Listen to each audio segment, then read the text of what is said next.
Good morning po sa inyong lahat dyan mga ka-landscape. Ayan, papakita ko lang po sa inyo yung gagawin natin ngayong araw na to. Ayan, bali yung mga halaman dito mga ka-landscape namatay na. Ngayon, i-repair natin to, pagagandahin natin to uli. Ayan, ito po yung tinatawag na dito halaman dito sa pergola. Ayan o. Ayan po yung halaman ng nyugnyugan. Ngayon po, ito po yung pagagandahin natin kasi pangit na po yung itsura nya. Marami na pong namatay na mga halaman. I-repair po natin yan. Ayan mga ka-landscape po. Ayan, ngayon po mga ka-landscape, kukuha na po tayo ng mga halaman na itatanim natin dyan para maging pugi na uli yan. Ayan o.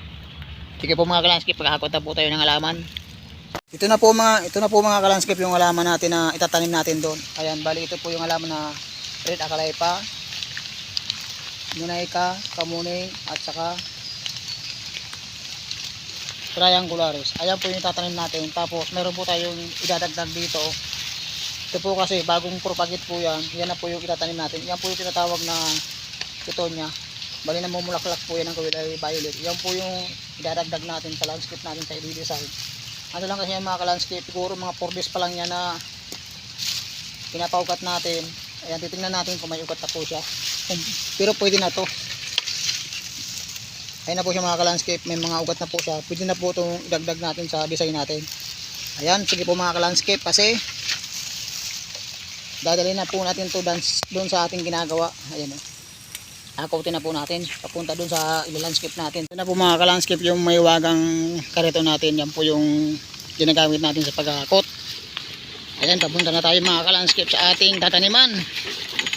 Ayan, dala na po natin din yung pala na ating gagamitin sa pag-cultivate. Ayan, diretso na tanim yan mga ka-landscape. Kasi yung halaman natin galing lang yan sa sa bagong propagate, pero may mga ugat na po siya. Yan po yung itatanim natin doon. Ayan, sige po mga ka-landscape kasi itutulak na natin to papunta doon sa gagawa natin. Ayan na po mga ka-landscape, umpisa na po natin maglinis ng mga damo. Ayan, i-cultivate muna natin mga ka-landscape para malambot po yung lupa na tataniman natin, at saka tatanggalan na rin po natin yung mga damo para malinis na po siya. Ayan, ngayon po mga ka-landscape, tatanggalin natin yung mga damo. After po nyan, magtatanim na po tayo. Grabing damo mga ka-landscape, kaya dapat tatanggalin talaga natin yan kasi sagabal po yan sa ating pagtatanim. Ayan, medyo malapit na po tayo matapos. After po nyan mga ka-landscape, magtatanim na po tayo. Ayan na po mga ka-landscape, magtatanim na po tayo. Yan po yung halaman na yan, yan po yung halaman na Nunaika. Yan po yung unang itatanim natin. Ayan, para tuloy-tuloy na po yung pagtatanim natin. Ano pa naman ngayon mga ka-landscape, umuulan, rain or shine yung pagtatanim natin dyan. Pero okay lang, mas maganda magtanim ganitong panahon kasi hindi na tayo magdidilig after po natin matapos magtanim. Ayan, sige po mga ka-landscape kasi magtatanim na po tayo. Update ko po kayo mga ka-landscape pagtapos na po tayo magtanim kung ano nang itsura nyan.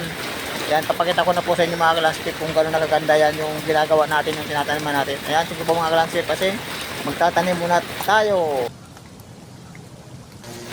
Ayan na po mga ka-landscape, malapit na tayo matapos. Dito sa kabila tapos na po tayo. Doon naman po tayo sa kabila. Ayan, bali ang tinatanim na lang po natin para matapos na po tayo. Kamuning na lang po yung natitirang tinatanim natin. Ayan, tapos na po tayo. Ayan mga ka-landscape, after po nyan mga ka-landscape, papakita ko na po sa inyo yung kabuuan yan kung gano'n na siya ganda. Ayan, sige po mga ka-landscape kasi tatapusin muna natin to para maipakita ko na sa inyo kung ano na itsura nyan, yung mga tinatanim natin na mga halaman. Ayan na po mga ka-landscape, tapos na po tayo magtanim. Ayan o, very good na po siya. Bumalik na yung dating ganda nya. Ayan o. Ayan na po mga ka-landscape, tapos na po tayo mag-landscape. Ayan, sa lahat ng mga viewers ko, maraming salamat po sa inyong lahat. Ayan, sa lahat ng mga nanonood. Ayan, paki-like and share. Subscribe na lang po para kahit paano, lalong na po sa mga ginagawa ko sa pagpapaugat ng halaman. Ayan, para kahit paano matuto po kayo kung paano magpaugat ng iba-ibang klaseng halaman.